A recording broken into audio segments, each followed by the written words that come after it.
Muy buenos días, amantes del fitness, soy Xisco Serra, entrenador personal y coach online.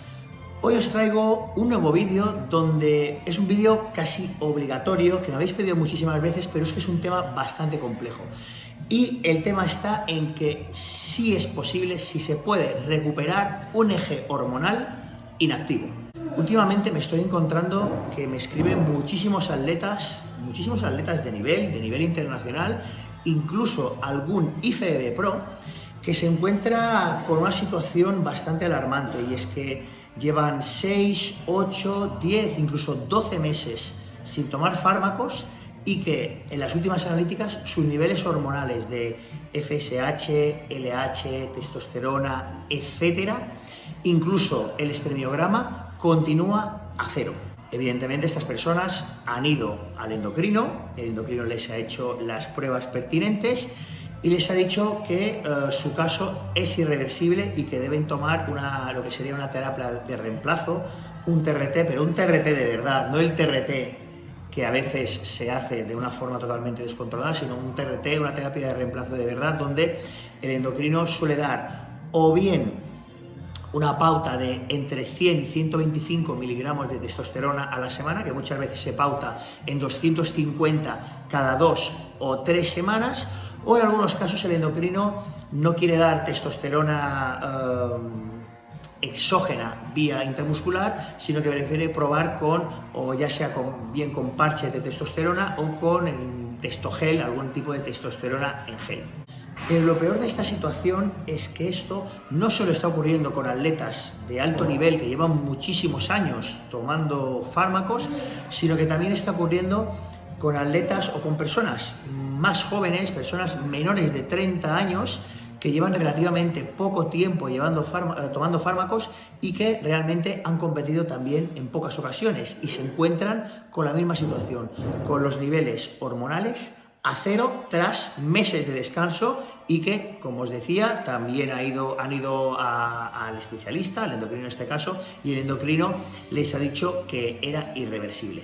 Yo lógicamente no estoy aquí para hacer juicios de valor, pero también es cierto que no debemos dar la culpa a los entrenadores, porque en muchísimas ocasiones cuando alguien se pone en manos de un entrenador, lo que le pide es que quiere ponerse grande, fuerte, seco, pero no le pide desde el primer momento que lo que quiere es que vele por su salud, porque hay veces que, por desgracia, son conceptos que pueden estar de alguna manera... Ahora no me sale la palabra, no me sale, luego lo busco. Como os decía, estos atletas, después de recurrir a toda la parte médica, acaban escribiéndome para contarme su caso. Supongo que es porque conocen de alguna manera, cuando yo he explicado que yo ya pasé por esa situación de una forma personal, y que también he tenido atletas que hemos hecho público que han pasado por esta situación y que han logrado recuperarse. Lógicamente existen muchos más casos de personas a las que he podido ayudar, pero lógicamente mantenemos a esas personas en el anonimato, porque así me lo han pedido, y por mi parte mi profesionalidad tiene que llevar lo que es la confidencialidad del cliente o del paciente. Valga por delante que yo no soy médico, pero también es cierto que en algunos casos donde los expertos decían que no había solución, yo sí que la he encontrado y he dado de alguna manera, o he ayudado a dar una esperanza y un poquito de luz a esta situación. También debo decir, en primer lugar, que las personas que recurren a mí, y con esto no me estoy vendiendo, simplemente estoy haciendo una introducción a lo que vendrá. Yo siempre les digo que yo no puedo darles ningún tipo de garantía, y no puedo ni quiero crear falsas expectativas ni falsas esperanzas. Sí que puedo prometer por mi parte que voy a poner todos mis conocimientos y todas mis ganas y mi ilusión en intentar dar solución a ese problema. Ya les digo de antemano que no será sencillo, que será un proceso largo, que será un proceso lento, que será incluso un proceso costoso, pero porque habrá veces en que habrá que utilizar algún tipo de farmacología que no es precisamente económica. Llevará mucha paciencia y habrá momentos de frustración. Pero si tenéis un mínimo de esperanza, no deis por perdida esta situación. Yo lo hice en mis días hace unos años, me dijeron que no podía ser padre, tengo una hija que ya tiene 3 años, me dijeron que no podía volver a competir, volví a competir, logré quizás mi mejor forma, mi mejor condición, mi mejor físico y encima, pues mira lo que son las cosas, hasta gané algunos campeonatos. Eso sí, es muy importante que si alguien está dispuesto a hacer todo para recuperarse, tenga muy claras sus prioridades. Y tenemos que diferenciar si la prioridad es vuestro físico, vuestro aspecto físico, mejor dicho, o si vuestra prioridad es vuestra salud y vuestra recuperación. Porque son dos conceptos muchísimas veces incompatibles. Y ahora me ha venido a la mente la palabra que hace un rato que no me salía, incompatibles. Y la pregunta de millón, ¿cómo empezaríamos? Es un proceso bastante complejo que un vídeo no me da para explicarlo porque además hay que personalizarlo en cada caso, ir viendo la evolución del cliente o del paciente, pero a grosso modo os voy a dar una serie de ideas para que veáis de alguna manera al menos por dónde comenzaríamos este proceso de recuperación. En primer lugar nos encontramos en la parte nutricional. Sé que vosotros pensaríais que nos iríamos a la parte de farmacología, pero no. Primero nos vamos a la parte nutricional porque la nutrición y el entrenamiento van a ser dos puntos clave en vuestra recuperación. Aquí tenemos varios objetivos. Objetivo número 1, mejorar la sensibilidad a la insulina. Ya sabéis que es un concepto que repito muchísimo en mis vídeos, pero es que es un concepto clave. Tenemos que mejorar nuestra sensibilidad a la insulina a través de la nutrición y ahora os explicaré de qué forma. Objetivo número 2, regenerar los receptores de vuestra membrana celular. Recordad que nuestra membrana celular está compuesta de ácidos grasos. Por eso, a nivel nutricional, habrá días en que nuestra ingesta de grasa sea muy, y digo muy o bastante elevada. Otro de los objetivos será también activar la ruta AMPK, que es una de las rutas anabólicas o metabólicas, mejor dicho, metabólicas, porque anabólica no es, de nuestro organismo. Y por supuesto, también habrá que reducir la inflamación de nuestro cuerpo y, de alguna manera, bajar el sobreentrenamiento. De esta manera, a nivel de entrenamiento, y luego hablaremos de la parte nutricional, pero para que no os perdáis, a nivel de entrenamiento, de los 7 días que tiene la semana, habrá solo 4 días dedicados a las pesas, luego veremos qué tipo de entrenamiento y cómo comer esos días de pesas. Tendremos 2 días que dedicaremos al entrenamiento cardiovascular, pero de tipo HIIT, no LIS, sino HIIT, de alta intensidad, donde las pulsaciones aumentan. Y habrá un 7º día, lógicamente, que será el día de descanso total. Cuando hablamos de HIIT, debemos lograr que el cuerpo se active de una forma rápida y nuestras pulsaciones se eleven de forma rápida también. Estamos hablando de pocos minutos. Proporcionando esa entrada en sangre a nivel cardiovascular, haremos que la ruta AMPK se active rápidamente y de esta manera nuestro metabolismo se mantendrá mucho más activo durante el resto del día. La clave será de esos 6 días de entrenamiento, 4 de pesas y 2 de HIIT, intercalarlos para que los días de HIIT realicemos unos días de dieta alta en grasa y los días de entrenamiento de pesas sean los días en que hagamos cargas de carbohidratos. De esta manera lo que hacemos es sobrecompensar los niveles de insulina. Y al cargar de grasas los días de HIIT, lo que hacemos es proporcionar que nuestras membranas celulares de alguna manera se regeneren y favorezcamos también el funcionamiento de nuestro sistema nervioso. En estos días de HIIT, como decíamos, lo que hacemos es reducir drásticamente la ingesta de carbohidratos para aumentar la ingesta de los niveles de grasa. Lógicamente, hablaremos de grasas saludables, yemas, aceite de coco. Pensad que podéis tomar el aceite de coco que queráis, porque lo que es el MCT, el triglicérido de cadena media, que es el aceite de coco, no se acumula en el organismo. Y esto además nos aportará unos altos niveles de energía. Aguacate, pescado azul de todo tipo, frutos secos, chía, lino. Pensad que el lino es muy importante para favorecer el tránsito sin tener un extra calórico. Aceitunas. Va a ser muy importante en la parte de suplementación que los días de HIIT nos suplementemos con acetil L-carnitina. También es importante que dentro de la parte nutricional, en los días de HIIT introduzcamos lecitina de soja, por su alto contenido, lógicamente, en lecitina, y eso hará que se active la acetilcolina. Muy importante para mejorar el impulso neuromuscular, y eso hará que al día siguiente, cuando realicemos el entrenamiento de pesas, todo sea mucho más favorable. Y llegamos a los días de pesas, que como hemos dicho, los intercalaríamos con el HIIT, donde ahí realizaremos cargas de carbohidratos. Pero ¿cómo realizaremos estas cargas de carbohidratos? Vale, imaginaros, por esa situación, venimos del HIIT, donde hemos tenido día bajo de carbohidratos y alto en grasa. Eso hace que la ruta AMPK esté muy activa, y el día de pesas continuamos sin carbohidratos para que la ruta AMPK siga más tiempo activa.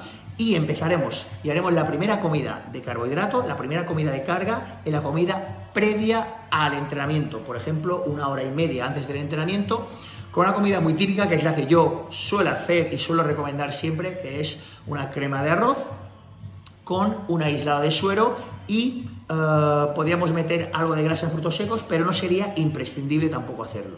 Luego continuamos metiendo carbohidratos en forma de ciclodestrina, palatinosa, etcétera, durante el pre, intra y post entrenamiento, y después del entrenamiento volveríamos a hacer otra comida de carga de carbohidratos con un índice glucémico alto. Y luego sí que ya pasaríamos a la siguiente comida, donde sí que podríamos continuar realizando carga de carbohidratos, pero ya sería con un carbohidrato de índice glucémico medio o bajo. Y acabaríamos el día ya con una toma mínima de carbohidratos, o incluso bajando los carbohidratos y volviendo a aumentar las grasas. Eso es como funcionaríamos los días de entrenamiento con pesas. Además, es importante también que el entrenamiento con pesas, en este momento inicial de recuperación, trabajemos con movimientos básicos, movimientos explosivos, que son movimientos que de alguna manera activarán o nos ayudarán a activar mucho más la liberación de testosterona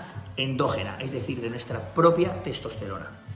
Y en cuanto a la recuperación hormonal, a la farmacología, que ahí es donde estoy seguro que queríais llegar, os voy a explicar a grosso modo cómo iniciaríamos este proceso. Vamos a ir trabajando en bloques de 4 semanas, donde utilizaremos una serie de fármacos que os comentaré, y cada 4 semanas será importante que realicéis una analítica para ver si realmente lo que estamos haciendo está funcionando. No esperéis ver un cambio grande ni importante en 4 semanas, pero sí que si vemos un ligero aumento, entonces eso nos va a dar una esperanza, nos va a dar un poquito de luz y nos va a motivar a seguir continuando con el proceso.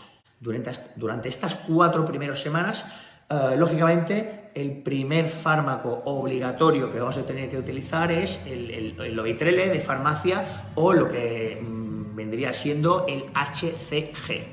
El HCG no lo confundáis con la hormona del crecimiento, sino que es la hormona coriónica gonadotropínica.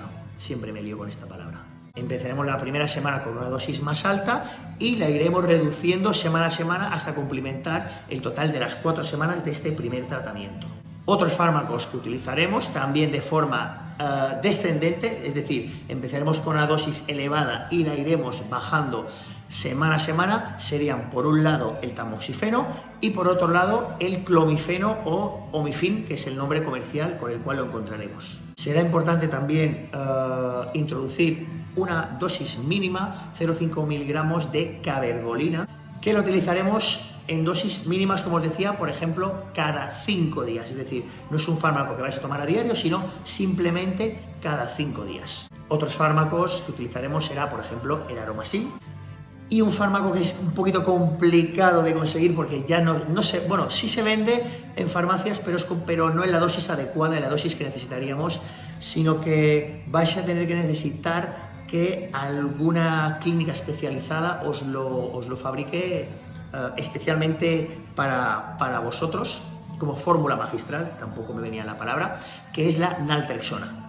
Y aparte de esto tendremos otros medicamentos o suplementos, como por ejemplo serían el Optovite, que sería la vitamina B12, el glutatión, que como sabéis es el antioxidante más potente, y si podéis conseguir el glutatión inyectable, que se puede comprar de forma legal en farmacias como Andorra, etcétera. Lógicamente el NAC 600, el N-acetilcisteína, en dosis de 1200, incluso dosis de 1800 miligramos a la semana. Dentro de la suplementación añadiríamos también el zinc quelado y la L-tirosina para regular la parte de la TSH, es decir, la parte de la glándula tiroides. Y un suplemento que también sería interesante, más que el Tribulus terrestris, del cual se ha hablado muchísimas veces, sería el ácido aspartico, también para ayudar a esa secreción endógena de testosterona.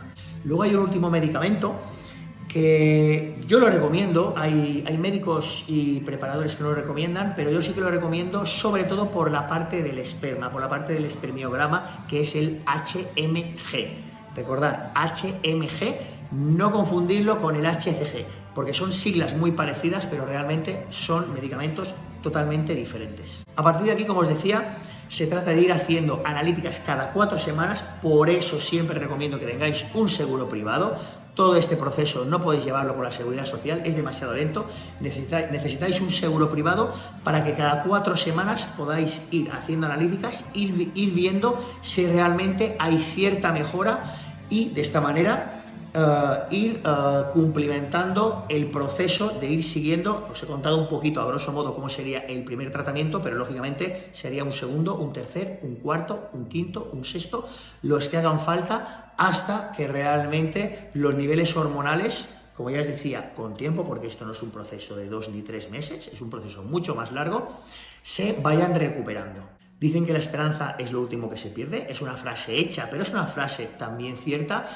Y yo os diría que si realmente estáis dispuestos y deseáis recuperaros a nivel hormonal y tenéis claras vuestras prioridades, no abandonéis este proceso, no lo paséis por alto, porque realmente pienso que merece la pena. Y una última parte importante que yo creo que es también necesaria en este proceso es la parte emocional de creer que esto va a funcionar. Si ponéis vuestra mente en positivo y sois capaces de creer que algo va a funcionar, creedme, aunque repita muchísimo esta palabra, en que existen muchas más posibilidades, mucha más probabilidad de que realmente el proceso funcione.